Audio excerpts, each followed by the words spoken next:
en France particulièrement, on instrumentalise ce qui se passe à Gaza, ce qui se passe au Proche-Orient. Alors, en nous accusant, nous, de vouloir exporter le conflit, ce qu'ils appellent le conflit, alors que c'est eux qui en font une question de politique intérieure, en utilisant ça pour pointer du doigt les musulmans. C'est quand même assez extraordinaire. Un renversement de cette façon-là, c'est quand même terrible. Or, en faisant ça, évidemment qu'ils braquent des choses. Évidemment qu'ils dressent des camps les uns contre les autres. Évidemment que leur grand truc, ce serait de dire c'est une guerre de juifs contre les musulmans, ou de musulmans contre les juifs. Ils en rêvent de ça. Plus de politique. Plus de politique. C'est livre contre livre. Religion contre religion.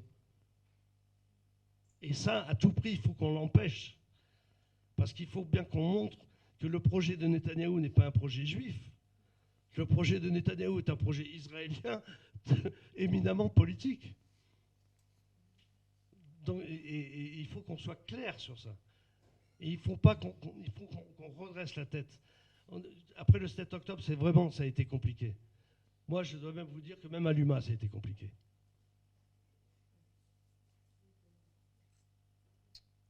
Et il a fallu discuter. Et je ne suis même pas sûr d'avoir eu gain de cause.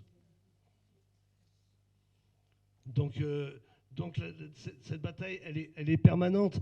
Parce que bien sûr que ce sont des questions sensibles. Mais il faut reculer sur rien. Et il faut se battre sur tout.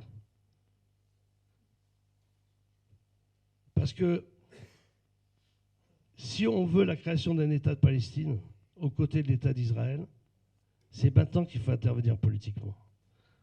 Or, j'en termine, ça fait 3 fois que je dis que j'en termine, mais bon. Pour avoir discuté avec un certain nombre de membres, de responsables d'organisations, membres de l'Organisation de libération de la Palestine, de l'OLP. Donc des gens qui font partie, qui siègent escalité au comité exécutif de l'Organisation de libération de la Palestine. Jusqu'à présent, il y avait une petite dichotomie qui était en train de se faire entre les organisations de gauche et le Fatah, notamment.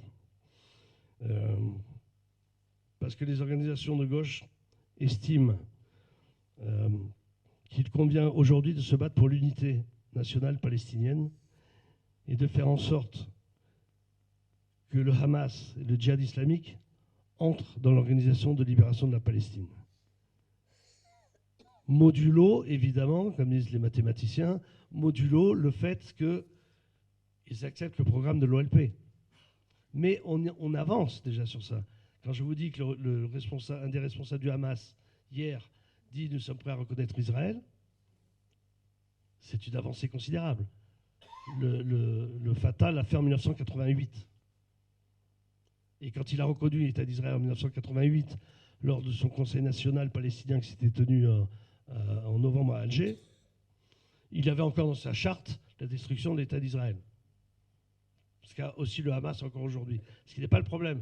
Parce que tout le monde dit le Hamas a dans sa charte la destruction de l'État d'Israël. Oui, d'accord. Bon. Mais dans le programme politique, ils ne l'ont pas. Ils ne l'ont plus. Je pense que c'est ça qui est le plus important. Donc la gauche palestinienne est sur ça et souhaite que l'OLP prenne une initiative de rencontre officielle avec des dirigeants du Hamas et du djihad islamique pour mettre en place un nouveau processus.